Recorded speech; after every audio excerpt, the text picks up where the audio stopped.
étape, elle est faite. Ok. Donc, alors, il faut que j'aille chercher de la pouzzolane. Il faut qu'on fasse la pouzzolane. Donc là, ce qu'on va faire, c'est que je vais faire mon petit mélange de terre en fait directement dans ce bol-là. Donc le mélange de terre, pour moi, il est assez simple. C'est je mets une grosse poignée de terreau comme ça, enfin de compost. Et ensuite, je vais aller prendre de la pouzzolane. Voilà. Le mieux, c'est de concasser la pouzzolane en plein de petits morceaux, on va dire. Mais là, j'ai pas le temps et surtout, ça fait beaucoup trop de bruit de concasser de la pouzzolane. Donc, moi, j'achète de la pouzzolane en calibre 5,16.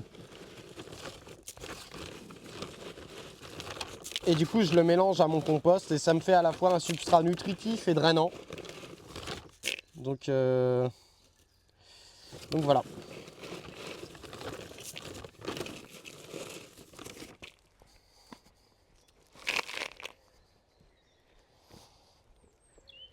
Donc première étape, préparer le pot.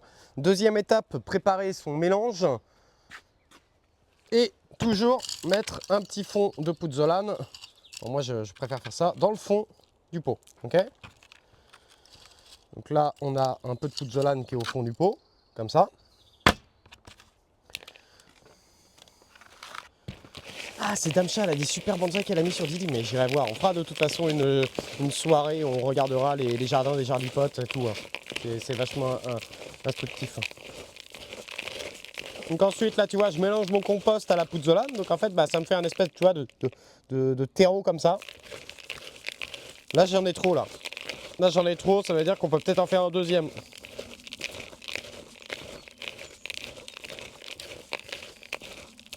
Voilà. Une fois que ça c'est fait, ce qu'on va faire, c'est qu'on va mettre une petite poignée dans le fond du pot. Voilà. Et là, on a fait déjà une grosse étape. On va mettre ça de côté. Oui, c'est vrai ça.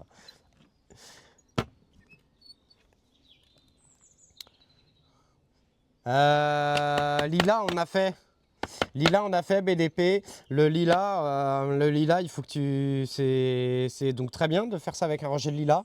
Il va falloir que tu fasses pousser le lilas. Donc, première étape, couper la racine pivot. Première étape, couper la racine pivot. Et après, tu n'es pas obligé de le mettre dans un pot à bonsaï. Si tu veux gagner du temps, parce que moi je les mets dans les pots à bonsaï, mais en vrai, si tu veux gagner du temps et faire grossir ton lilas avant de lui donner une forme, il faut que tu peux le cultiver en pot. Donc tu peux le cultiver en pot, ou tu peux même le cultiver en pleine terre. Hein. Tu peux même le cultiver en pleine terre. Si vous voulez, tout à l'heure, on fera de la chasse. On va faire la chasse aux bonsaïs qui poussent dans le terrain. Vous allez voir. Vous allez voir comment je fais. C'est assez rigolo d'ailleurs. Donc la première étape, ça va être de couper la racine pivot du plant sur tes rejets de lilas. Là. Et puis de le mettre en pot et d'attendre tranquillement qu'il pousse. Ça va mettre du temps. Lilas, ce que tu peux faire à mon avis pour que ça soit stylé, si tu as plusieurs rejets, tu peux essayer de faire une forêt. Donc c'est-à-dire tu mets 3-4 lilas dans un même pot. Et après, du coup, j'ai assez peu d'expérience sur le lilas. On en a 3 là que Dudu m'avait donné. Donc on va voir. Alors là, vous remarquez, lui, il a un peu moins de racines que son pote d'hier. Hein.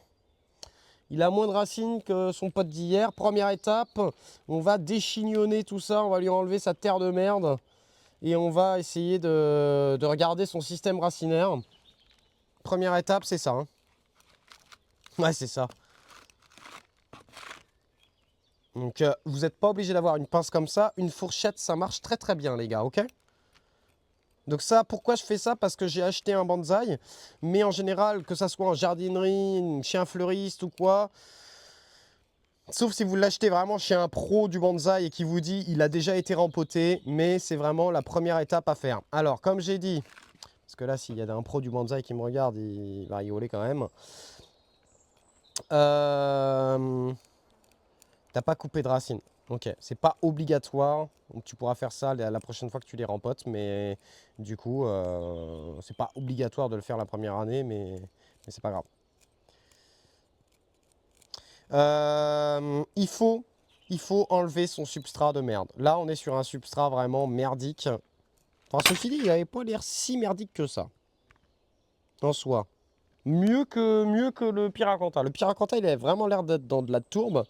Lui, ça avait l'air d'être autre chose quand même, là. Il a l'air d'être pas si mal que ça.